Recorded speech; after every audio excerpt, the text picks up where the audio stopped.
ഉച്ചയ്ക്ക് ഊണിനുണ്ടാക്കാനായിട്ട് അധികം പച്ചക്കറികളൊന്നും ഇല്ലായിരുന്നു കേട്ടോ. അപ്പോൾ അതുകൊണ്ട് ഇന്നൊരു ചമ്മന്തിയും മീൻ പൊരിച്ചതും മാത്രമായിട്ടൊരു കുഞ്ഞു ഊണാണേ. ഒരു സ്പെഷ്യൽ സ്പൈസി ചമ്മന്തിയാണ് ഉണ്ടാക്കാൻ പോകുന്നത്. അപ്പോൾ അതിനുള്ള തേങ്ങയൊക്കെ തിരുമ്മി വെച്ചു.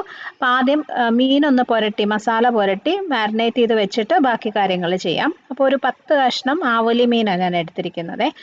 മസാലയ്ക്കായിട്ട് ഒരു മിക്സി ജാറിലോട്ട് ഒരു സവോള, ഒരു ചെറിയ സവോളയുടെ പകുതി ഒന്ന് കട്ട് ചെയ്തിട്ടിട്ടുണ്ട്. ചെറിയ ഉള്ളി ആയാലും മതി. പിന്നെ അതേ ഇതുപോലെ ഒരു കഷ്ണം ഇഞ്ചിയും ഒരു 2-3 അല്ലി വെളുത്തുള്ളിയും കൂടി ഒന്ന് ഇട്ട് കൊടുക്കാം.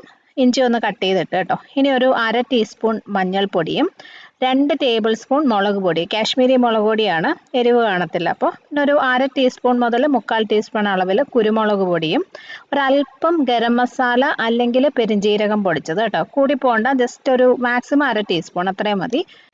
ആവശ്യത്തിന് ഉപ്പും ഇട്ട് കുറച്ച് വെള്ളം ഒഴിച്ചിട്ട് നല്ലൊരു പേസ്റ്റായിട്ട് അരച്ചെടുക്കുക. ഒരുപാട് ലൂസ് ആവാതെ നമുക്ക് മീനിൽ പുരട്ടി വെക്കാൻ പാകത്തിനുള്ള ഇതുപോലൊരു പേസ്റ്റായിട്ട് അരച്ചെടുക്കണം. ഏത് മീൻ വേണമെങ്കിലും ഇതുപോലെ തന്നെ ഫ്രൈ ചെയ്യാം കേട്ടോ. ഞാനിന്നിപ്പോൾ ആവോലിയാണ് എടുത്തിരിക്കുന്നത്. മത്തി ഉൾപ്പെടെയുള്ള ഏത് ഫിഷ് ആണെങ്കിലും ഇങ്ങനെ ഫ്രൈ ചെയ്ത് കഴിഞ്ഞാൽ നല്ല ടേസ്റ്റ് ആയിരിക്കും. ആ ഗരം മസാല അല്ലെങ്കിൽ ഇച്ചിരി പെരുംജീരകം പൊടിച്ചത് ചേർക്കുമ്പോൾ ഒരു പ്രത്യേക രുചിയാണ്. അപ്പോൾ ഇതൊരു 10-15 മിനിറ്റ് നല്ലപോലെ ഒന്ന് മാരിനേറ്റ് ചെയ്ത് വെച്ചിട്ട് ഫ്രൈ ചെയ്ത് കഴിഞ്ഞാൽ കൂടുതൽ ടേസ്റ്റി ആയിരിക്കും. അപ്പോൾ ഇത് അടച്ചു വെക്കാം. അപ്പോൾ ഇനി അടുത്തത് നമുക്ക് ചമ്മന്തി ഉണ്ടാക്കാം. ദേ ഈ ഒരു കഷ്ണം ചെറിയ ക്യാരറ്റ് മാത്രം ഉണ്ടായിരുന്നു കേട്ടോ. അപ്പോൾ ഇത് വെച്ച് എന്തായാലും തോരനും മെഴുക്കുവരട്ടിയൊന്നും ഉണ്ടാക്കാൻ പറ്റില്ല, അത്രയും തികയത്തില്ലല്ലോ. അപ്പോൾ അതും കൂടെ ചേർത്തിട്ട് ഒരു സ്പൈസി ക്യാരറ്റ് ചമ്മന്തി ഉണ്ടാക്കാമെന്ന് വിചാരിച്ചു. അപ്പോൾ അതിൻ്റെ തൊലിയൊക്കെ കളഞ്ഞ് ഒന്ന് കഴുകി എടുത്തിട്ട് ഇതുപോലെ ഒന്ന് ഗ്രേറ്റ് ചെയ്ത് വെക്കാം.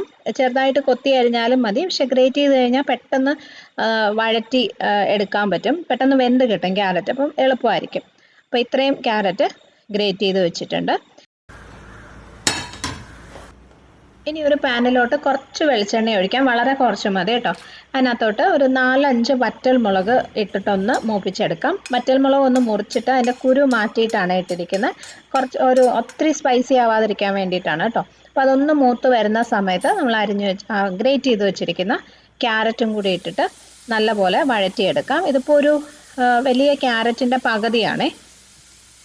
അതിൻ്റെ കൂടെ കുറച്ച് വാളംപുളിയും കൂടെ ചേർക്കാം. പുളിയുടെ അളവൊക്കെ നമുക്ക് അഡ്ജസ്റ്റ് ചെയ്യാം കേട്ടോ. ഇതെല്ലാം കൂടി നല്ലപോലെ വഴറ്റി ക്യാരറ്റ് ഒന്ന് വെന്ത് വരണം. ഒരു 1-2 മിനിറ്റ് ലോ ടു മീഡിയം ഫ്ലെയിമിലിട്ടൊന്ന് വഴറ്റുമ്പോൾ തന്നെ ക്യാരറ്റ് വെന്ത് കിട്ടും. അതാണ് ഞാൻ ആദ്യം പറഞ്ഞത്, ഗ്രേറ്റ് ചെയ്ത് ചേർത്ത് കഴിഞ്ഞാൽ പെട്ടെന്ന് തന്നെ വേവും. ഒട്ടും വെള്ളമൊന്നും ഒഴിക്കേണ്ട ആവശ്യമില്ല.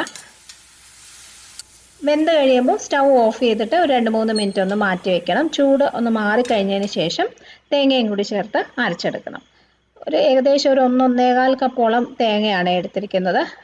ഇതിൻ്റെ കൂടെ ഒരു 2-3 ചെറിയ ഉള്ളി, അല്ലെങ്കിൽ ഞാൻ എടുത്തിരിക്കുന്നത് ഒരു ചെറിയ സവോളയുടെ പകുതിയാണ് കേട്ടോ. എൻ്റെ കയ്യിൽ ചെറിയ ഉള്ളി ഇല്ലാത്തതുകൊണ്ടാണ് സവോള എടുത്തത്. സാധാരണ തേങ്ങാ ചമ്മന്തി ഉണ്ടാക്കുമ്പോൾ ചെറിയ ഉള്ളിയാണ് കൂടുതൽ ടേസ്റ്റ്. ഇനി അതിനകത്തേക്ക് നമ്മൾ വഴറ്റി വെച്ച സാധനങ്ങളുണ്ടല്ലോ, ക്യാരറ്റും വറ്റൽമുളകും പുളിയും കൂടി, അതും കൂടി ഇട്ട് ആവശ്യത്തിന് ഉപ്പും ചേർത്തിട്ട് നമ്മൾ സാധാരണ ചമ്മന്തി അരയ്ക്കുന്ന പോലെ ഒന്ന് ക്രഷ് ചെയ്തെടുക്കുക. വെള്ളമൊന്നും ഒഴിക്കാതെ ഇതുപോലെ ഒന്ന് അരച്ചെടുക്കണം. അപ്പോൾ ഇത്രയേ ഉള്ളൂ, നമ്മുടെ സ്പൈസി ക്യാരറ്റ് ചട്നി റെഡി. ഇതിനകത്ത് മുളക് പൊടിയൊന്നും എക്സ്ട്രാ ചേർക്കണ്ട, വറ്റൽമുളകിൻ്റെ എരിവ് മതിയാവും. എന്ന് വെച്ചാൽ ഒത്തിരി സ്പൈസി അല്ല കേട്ടോ, കുട്ടികൾക്കൊക്കെ കൊടുക്കാൻ പറ്റും. പിന്നെ ഇതുപോലെ തന്നെ ക്യാരറ്റിന് പകരം ബീറ്റ്റൂട്ട് വെച്ചിട്ടും ഈ ഒരു ചട്നി ഉണ്ടാക്കാം. അധികം പച്ചക്കറികളൊന്നും ഇല്ലാത്ത സമയത്ത് ഇതുപോലെ ഒരു ചെറിയ കഷ്ണം ക്യാരറ്റോ ബീറ്റ്റൂട്ടോ ഒക്കെ ഉള്ളെങ്കിൽ ഇതുപോലെ ചട്നി ഉണ്ടാക്കിയാൽ ഹെൽത്തിയുമാണ് ടേസ്റ്റിയുമാണ് കേട്ടോ. പിന്നെ അടുത്തത് ഫിഷും കൂടി ഒന്ന് ഫ്രൈ ചെയ്ത് എടുത്തു കഴിഞ്ഞാൽ ഊണ് റെഡി.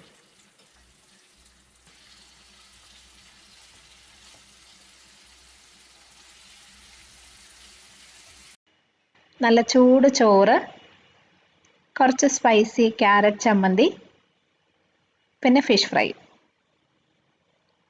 ഇതാണ് ഇന്നത്തെ ഊണ്. ഇഷ്ടമായെങ്കിൽ ഒന്ന് ട്രൈ ചെയ്ത് നോക്കിയിട്ട് അഭിപ്രായം അറിയിക്കണേ. ലൈക്ക് ചെയ്യാനും ഷെയർ ചെയ്യാനും ഒന്നും മറക്കരുത്. അടുത്തൊരു വീഡിയോയിൽ വീണ്ടും കാണാം. Bye friends, thank you for watching.